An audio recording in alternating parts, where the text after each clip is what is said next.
Hi, everybody. How are you? Good to see you. I didn't know that you were here today. I thought there was no one from the AP, and I thought, where do we start? And we don't have somebody with the AP. And here you are. We were just having that debate back there. Good afternoon, everybody. Thank you so much for joining us. Great to see you all. I'd like to start this briefing today with a colleague of mine from the Department of Defense. Amber Smith is over here, and she has some information to bring you, and then we'll take a couple of your questions if you do have questions about this particular initiative that she's going to be announcing. She is the Deputy Assistant Secretary of Defense for Outreach. She's joining us today to discuss the DoD's campaign called This Is Your Military. It's a new DoD initiative aimed at connecting the American public with the military by showing them a unique view into the lives of those who are currently serving our country. We will highlight, and she will highlight, the hard work of the 7,000 veterans who currently are employed by the Department of State. The initiative will focus on our Marine security guards who protect our embassies worldwide, the National Guard and the reservists, and the approximately 7,000 veterans that the State Department employs around the world. DoD will produce videos to be released as part of an initiative that showcases the National Guard, reservists, veteran success stories who work with the Department of State. Amber is a senior advisor to the Secretary of Defense for matters related to strategic outreach, community relations, stakeholder engagement, entertainment series, and special outreach events. She also coordinates digital and social media. She's also very humble. She was a Kiowa pilot, and she served in both Iraq and Afghanistan for our country. So she was in the military. Now she serves as a civilian, much like many of our State Department colleagues who serve here in a civilian capacity. And, of course, then we have our colleagues who serve in the Marine Corps protecting our embassies. So with that, I'll introduce you to Amber, and then we'll go ahead with a regular briefing. Amber, thanks. Thank you, Heather. Good afternoon. Today, fewer Americans have a direct connection to those who serve in the military. Research shows that the civ-military divide is continuing to expand, which threatens the viability and the sustainability of the all-volunteer force, which poses some long-term national security risks. This Is Your Military is a Department of Defense outreach initiative that will educate and inform the American public while introducing them the less than 1% of Americans who are currently serving in the military to the 99% who are not. We also want to show how the military is relevant to Americans in their daily lives and for future generations, as well as how we are a force for good. We look forward to collaborating with the Department of State by highlighting the Marine security guards that protect our embassies worldwide, the National Guard, the reservists, and the nearly 7,000 veterans that the department employs around the world who are all a part of the This Is Your Military story. The initiative will showcase the real lives of those who are serving in the military and correct common misperceptions that exist today. We will encourage Americans to learn about the military's missions, our capabilities, who is serving, and why they serve. Each month will focus on specific themes. We will release 10 to 15 videos per month on social media that give a behind-the-scenes look into military life. We will have increased coverage of live events as they relate to the military, and we'll collaborate with our external partners to reach an audience that is not normally connected to the military. We hope you will follow along at #KnowYourMil, at DoD Outreach, and knowyourmilitary.osd.mil. I'll take any questions if anybody has anything. Any questions? What's the budget for this one? So we're using existing resources out of the Department of Defense Public Affairs Outreach Office. So we're just realigning our efforts and tailoring our products to reach a different audience. So it's all a part of the existing outreach office within the Department of Defense. What are you going to spend on it? We don't have a specific number. It's existing resources as we use that we get given in the budget every year. Any program for Afghanistan? Could you please give me some details? Because Heather mentioned Afghanistan's name. Any program for Afghanistan? I think she was mentioning that I served in Afghanistan in the Army, but we'll be highlighting service members who have served in Afghanistan or will serve in Afghanistan in the future as well. Thanks, everybody. Thank you. Thanks, Amber. And thanks for coming across the river.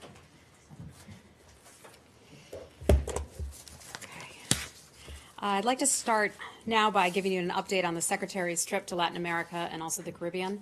The Secretary is in the region to promote a safe, prosperous, energy secure, and democratic hemisphere. He's also advocating for increased regional attention to the crisis in Venezuela. This morning in Peru, he met with the President and also the Foreign Minister to discuss our strategic partnership, support for the restoration of democracy in Venezuela, and preparations for the 2018 Summit of the Americas. The Secretary is now in Bogota, Colombia. He just landed a few minutes ago, as a matter of fact, where he will be meeting with the President and also the Foreign Minister and other senior officials from the government. His focus is on the U.S. support for a just and lasting peace in Colombia, our partnership to address the surge in coca and cocaine production, and the peace accord. In addition, he'll discuss the growing number of migrants from Venezuela who fled due to humanitarian, political, and economic crisis in their country.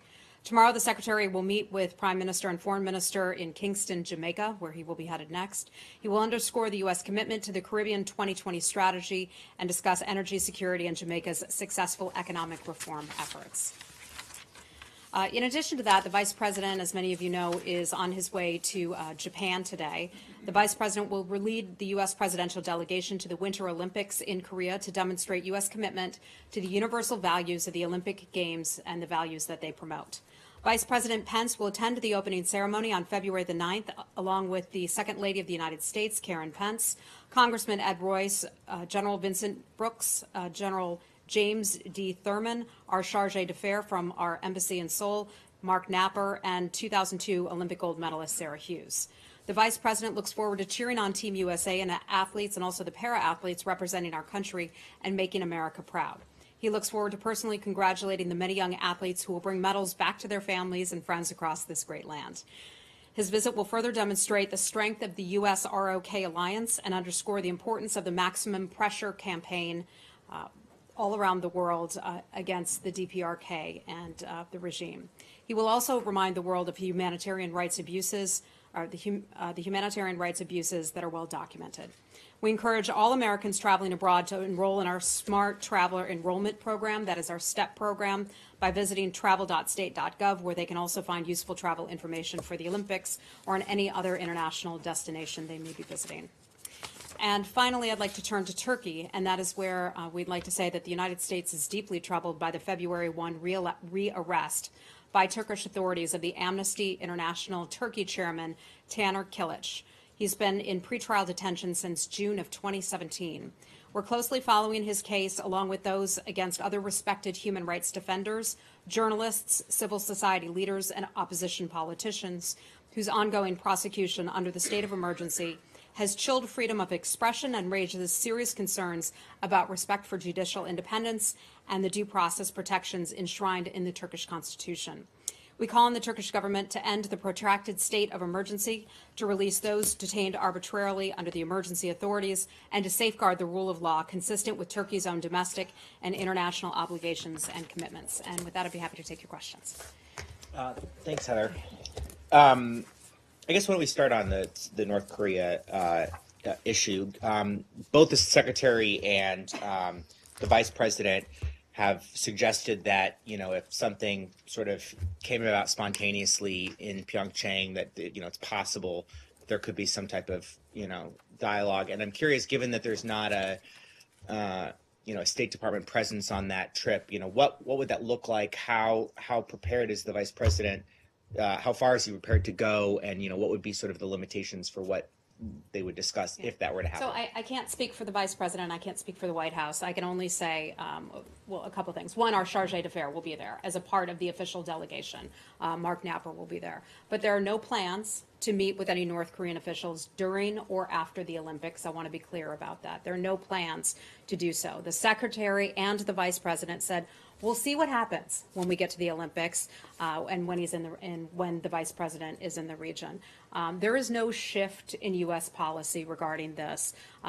North Korea must once and for all abandon its desire for nuclear weapons and also for ballistic missiles.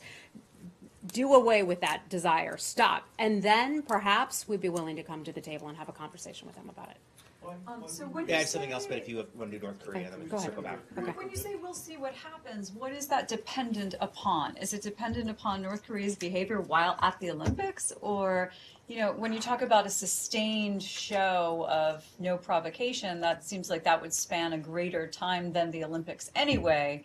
So what are you waiting and seeing? I can just tell you that that is what the vice president said, and that's what the secretary said, and we're on the same page. So I'm not going to get ahead of any of the vice president's meetings that he'll have in Japan or in South Korea or any of that. I'll just let his words stand for Well, themselves. could you explain maybe,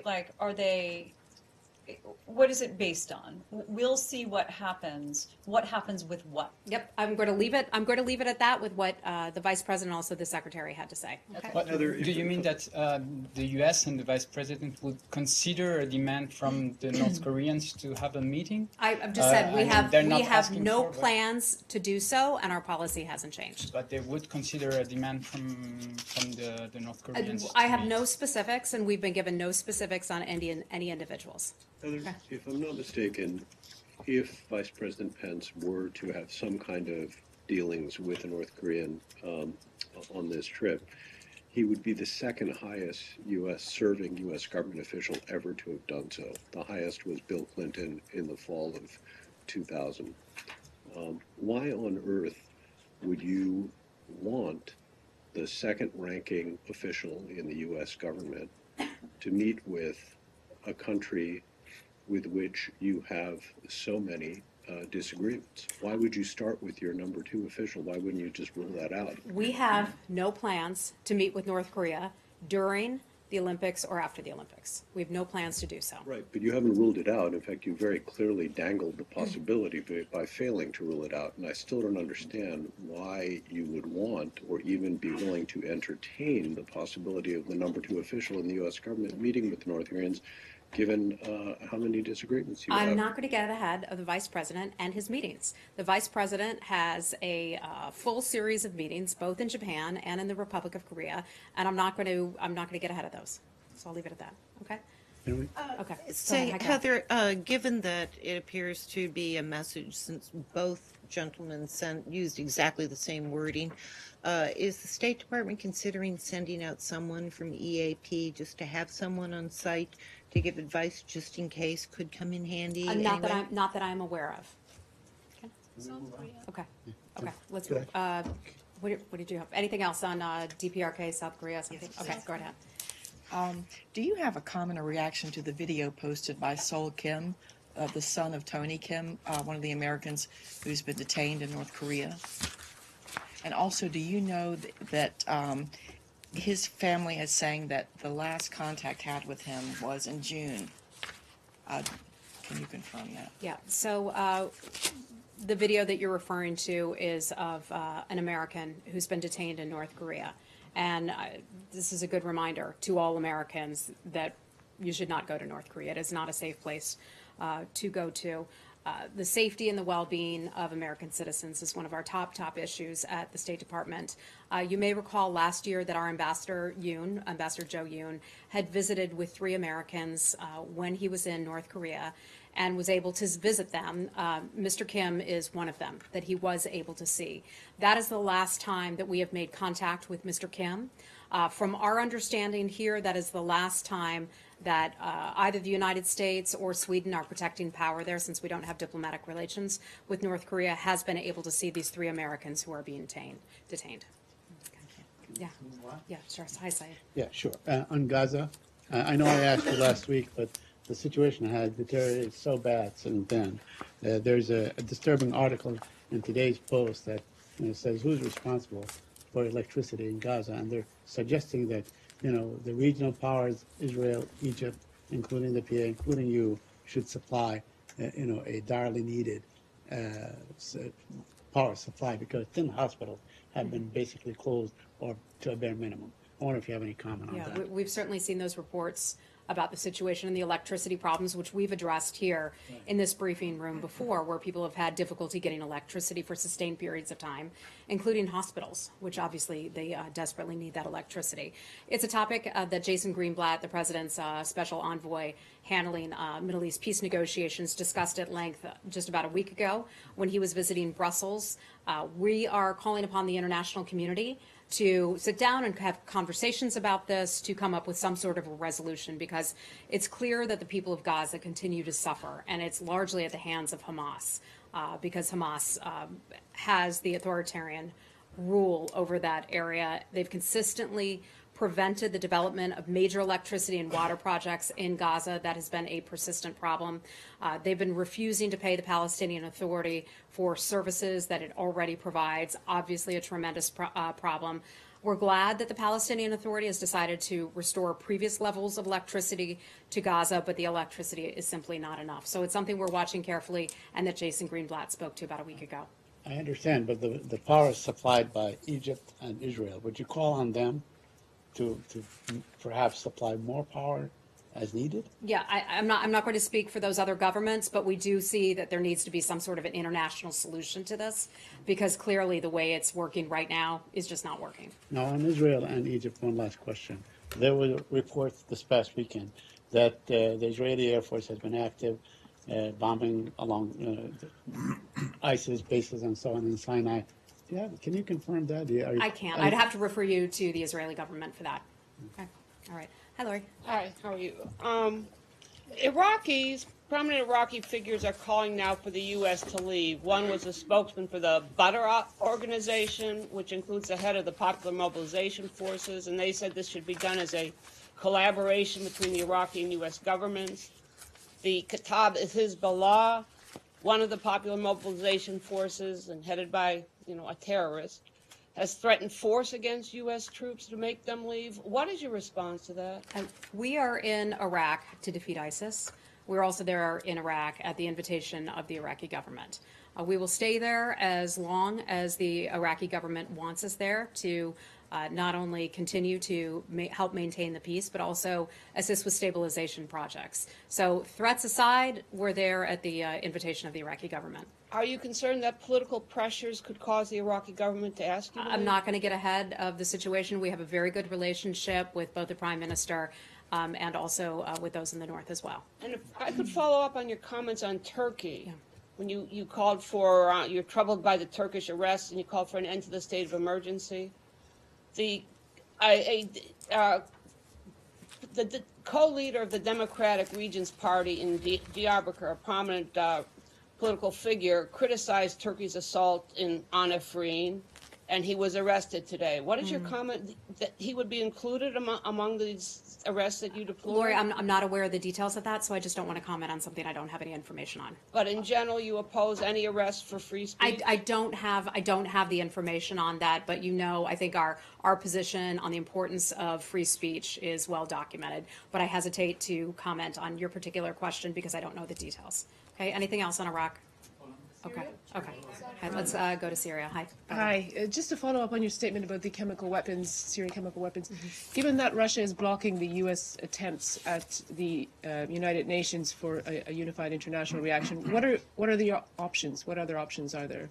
And is there a military option on the table, as General Mattis hinted last week? Yeah, I'm never going to get into potential military options. We have a lot of options, certainly, that are on the table. What you are referring to is Russia's continued steps to foil attempts at the United Nations Security Council to be able to hold parties responsible who are responsible for chemical weapons attacks. We've seen Russia time and time again stand in the way of producing a new form or a new group like the Joint Investigative Mechanism that assigns blame, that assigns culpability for a chemical weapons attack. So Russia has been a real problem on this. You saw that the United States put out a statement. We did just yesterday evening, as did Ambassador Haley, on the very same matter.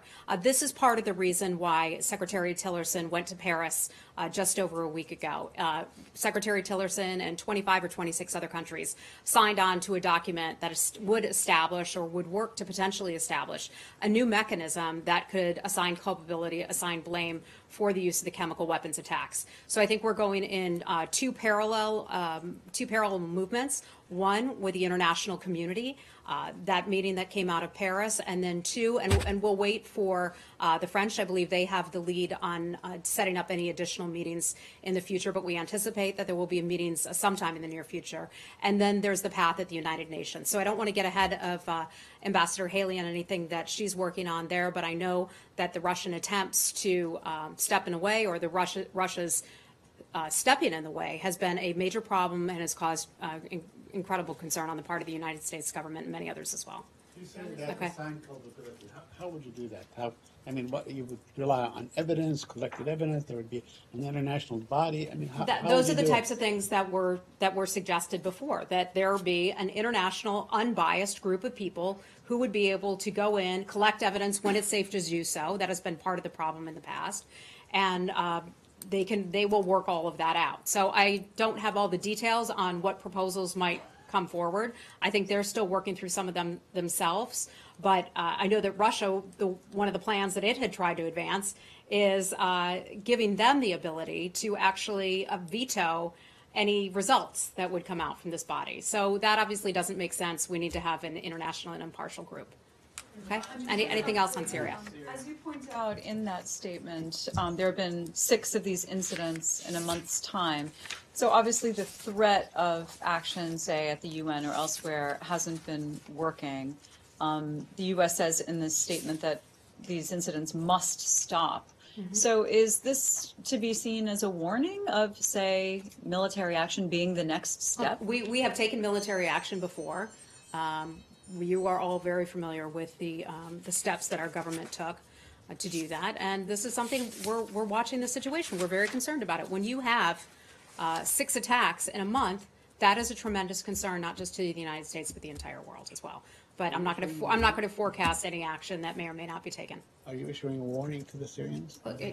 Look, I think I've been clear. We put out 2 very strongly worded statements about the use of chemical weapons. And I'll just leave it at that, okay? I think I'd refer you back to those statements. The kind of body that you're describing that we're in discussions to try to form sounds very similar to the joint investigative mechanism that clearly failed and clearly was susceptible to, Russia's influence at the end. So, I realize it's still in discussion, but is there something that is fundamentally different that would prevent just that situation repeating itself? Well, I think what would be different is that we have 25, 26 countries signing on to this agreement. But again, that the French are spearheading this, so I just have to refer you to the French for more information. So these strongly worded statements, should they be seen as some kind of final warning by Syria or by... Those would be your words, final warning. I'm not going to go there. I'm not going to parse the words about that, but the United States is tremendously concerned about this, as is the world. Okay. All right, let's move on. Okay, let's go on to Afghanistan. We'll come back to you. Hi.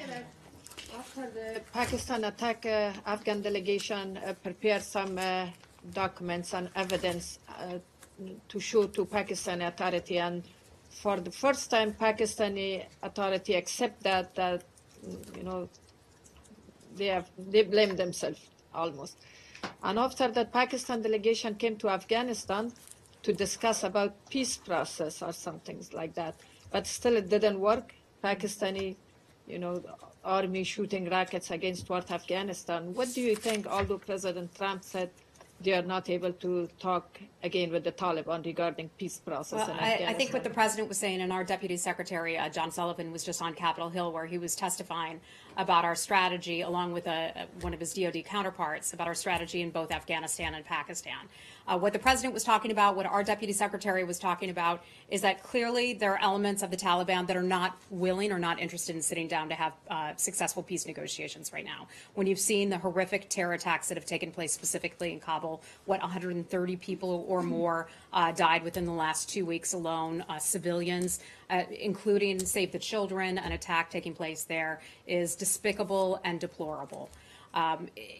In terms of those attacks, we just want to say that it illustrates how barbaric the Taliban can be. And we hope that Afghanistan will get to the point where the Taliban wants to sit down and have talks for peace and reconciliation, but it has to be an Afghan-led peace process.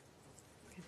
All right. Let's move on to I saw the statement Secretary issued just before the briefing. In this statement, you don't repeat the warning about consequences and impact on U.S.-Polish strategic relations that you issued last week. Does it mean that you don't see this legislation having such kind of impact anymore? Yeah. The legislation is something that we've been following very carefully. Our Assistant Secretary, Wes Mitchell, has been engaged in a lot of conversations over the past week with his counterparts in Poland.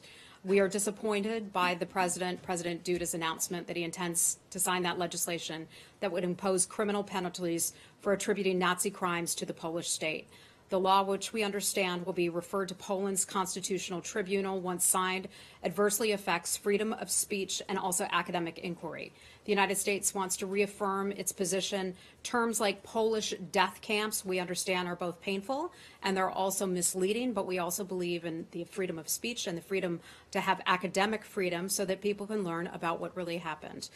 Historical inaccuracies, such as calling things Polish death camps, they affect our ally, Poland, greatly, but that has to be debated and handled in a manner in which you have free and open education and discussion and dialogue about that. But we continue to have conversations with the Polish government about all this. And do you think that this legislation could have impact on the U.S.-Polish relationship? I'm not going to get ahead of what could happen in the future, but look, I just want to say that we've made our concerns clear.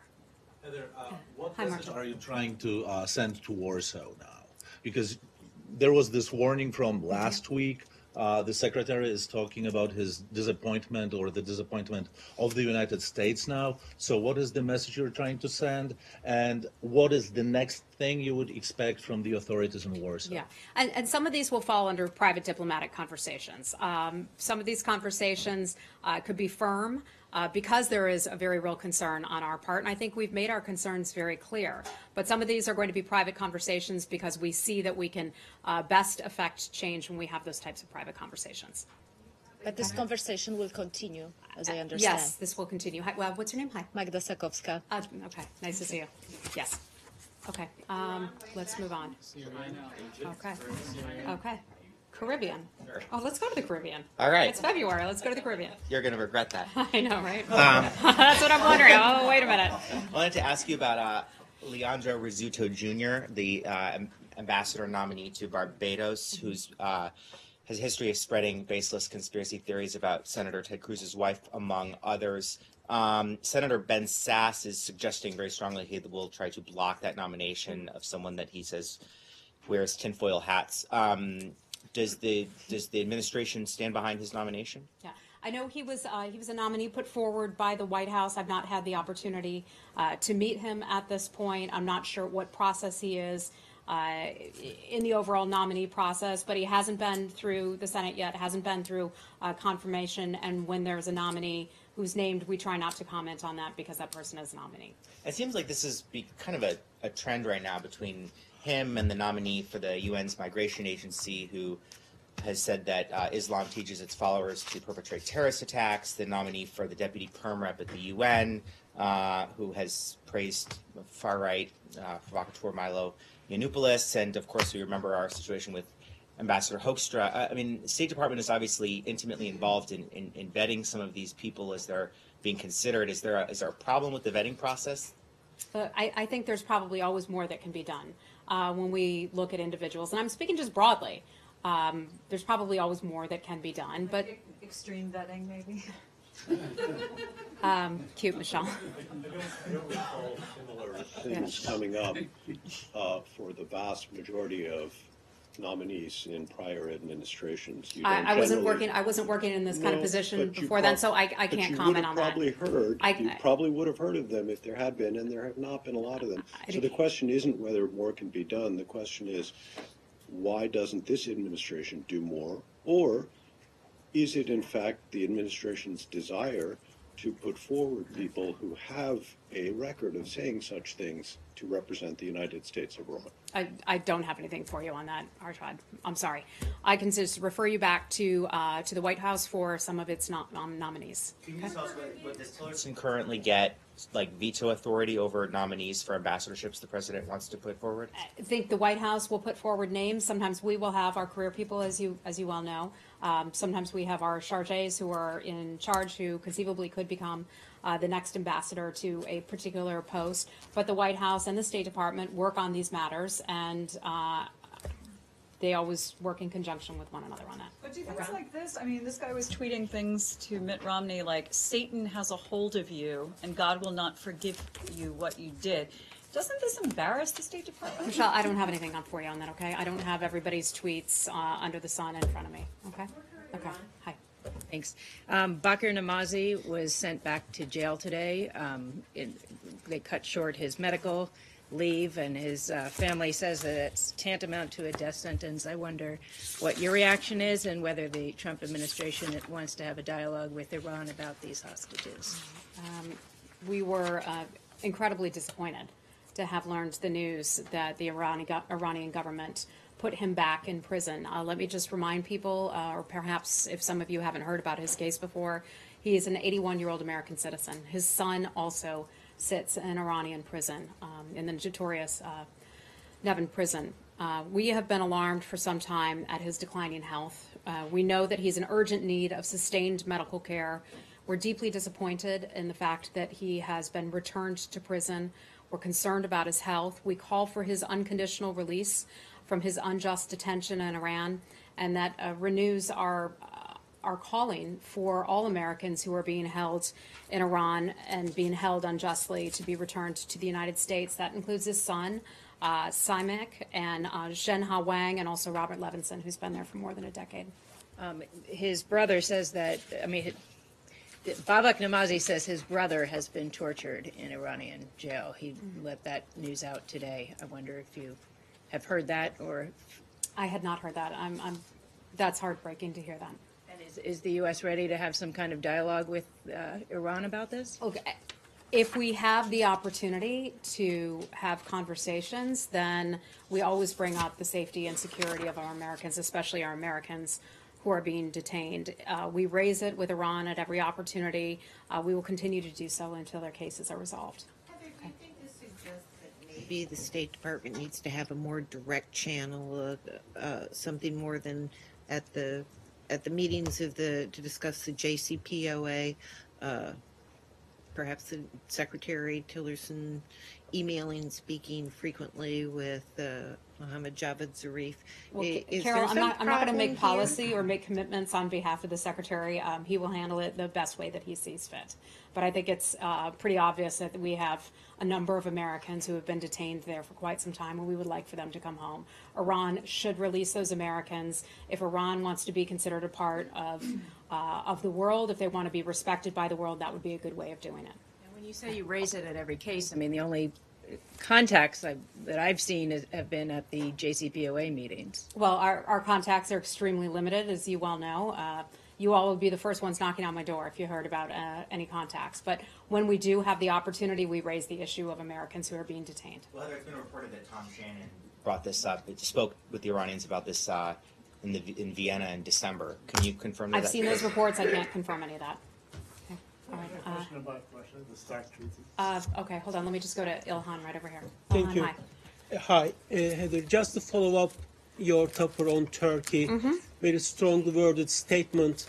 There are reports today that Secretary Tillerson might go to Turkey. Do you think, first of all, if you can confirm it, and secondly, should we expect from Secretary Tillerson to voice similar concerns if he goes to Turkey? If the Secretary were to go to Turkey, and we haven't announced any travel or any plans just yet, when we do, I will certainly let you know if Turkey is on the itinerary.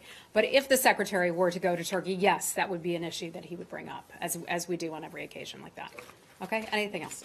Okay. Okay, go ahead. Just since the drop of the Mr. Victor Cha as the candidate for the ambassador of the U.S. to the South Korea, do you have a new candidate for this post, and how far we still have to wait until that you announce that? Well, first somebody has to be identified, and then they have to be vetted, and then they have to be nominated, and that can be sometimes a lengthy process. So I just have to refer you to the White House for any additional information on any appointments right now. But as I've said before, we have a terrific chargé who's in charge right there right now, and he'll be there with the Vice President at the Olympics. Means within weeks or within months that will be. I'm not going to put a timeline on it. We have to identify a candidate first. Okay? Go ahead. Say. Yesterday, the START treaty, START 3, expired. The relations between the United States and Russia seem to be really, or tensions are very high, probably the worst they have been. I was wondering whether the Secretary of State has spoken to his counterpart, Russian counterpart, of late. The United States has decided to supply Finland, who's not a NATO country, but very close to Russia, with rockets and so on. So could you just update us on this relationship? I can't confirm what you just suggested about Finland. I don't have any information on that. But February 5th, that was just yesterday, marked the date that the new START treaty central limits would actually take effect. The United States and Russia have implemented New START for 7 years now. We talked about this just last week. We met the treaty central limits in August of 2017, and we anticipate that Russia will meet its limits as well, or its agreements, I should say. Okay? All right, guys, we're going to have to wrap it up. Okay, go ahead, in the glasses. Thank you. So yesterday, China's Ministry of Foreign Affairs announced that Secretary Tillerson has invited China's State Councilor Yang Jiechi to visit the United States later this week. Do you have any detailed information on that? What kind of people will Mr. Yang meet with? And what concrete topics will they address? Thank you. Okay. I can confirm for you that the Chinese government has announced, and we can confirm, that the Chinese State Councilor will visit Washington, D.C. later this week. He's meeting with the Secretary and with other U.S. officials. I don't have a full readout of who will be in that meeting, or a manifest of who will be in that meeting, but they'll be discussing many areas of mutual interest, including trade, human rights, and also the DPRK. Okay? And we're going to have to leave it at that, everybody. Thank you.